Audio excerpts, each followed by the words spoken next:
This is Radio Entrepreneurs Cape Cod Week from the JFK Museum, Main Street, Hyannis. I love it. The pictures are wonderful. We're having a great time. I have the whole crew here from Radio Entrepreneurs, and I want to thank our friends from Merrill Lynch Cape Cod. Our next guest is, we got to get all this right, Linda Conti, serial author, and in this particular case, one book that she will be mentioning, she is the co-author. Don't expect me to be jumping back and forth from both, so I'll say it right up front. And the book we're going to talk about today, mostly, besides just her serial authorship, is The Billy Best Story. Correct? Correct. Now, besides this big, strong-looking guy on the cover of this book, who's Billy Best? Billy Best was a national sensation. If you can flash back to 1994, when he was 16, he was diagnosed with Hodgkin's lymphoma. And after a few rounds of chemotherapy, for some personal reasons he decided he wasn't going to continue that path for his cancer. So he ran away, and his story became national news. His parents initially went to the police to try to find him, concerned about their ill son taking off on his own. He took off on a bus and ran off. So they went to the media, and the media plastered his picture and story all over newspapers all over the country. So he was quite the story from coast to coast. And eventually he ended up coming back home. There's quite a lot of drama to this story. And he pursued alternative medicine, which eventually cured his cancer for him. Wow. How did he cure his cancer?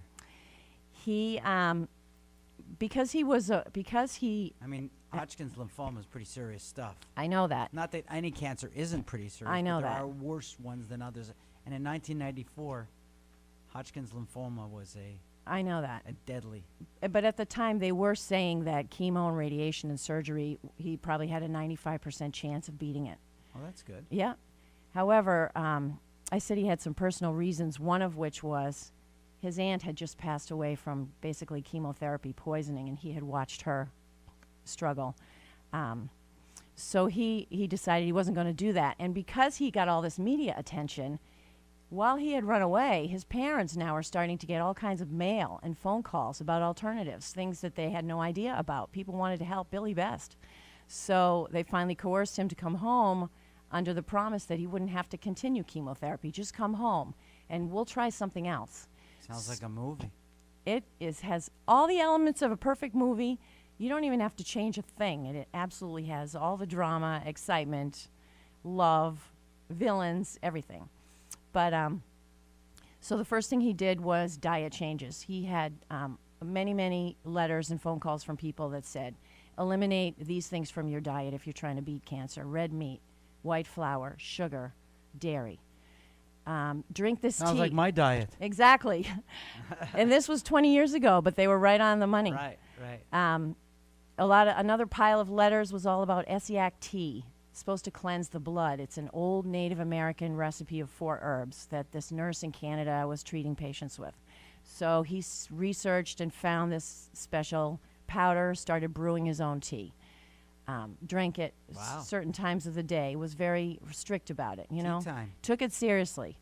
He started taking all kinds of vitamins and herbs. He also learned about an injection, not FDA approved in this country, from Canada, supposed to help boost your immune system.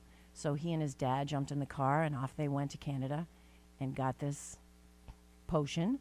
And he started self-injecting it, and literally his cancer was gone 2 months from when he started the injections and all the rest of it.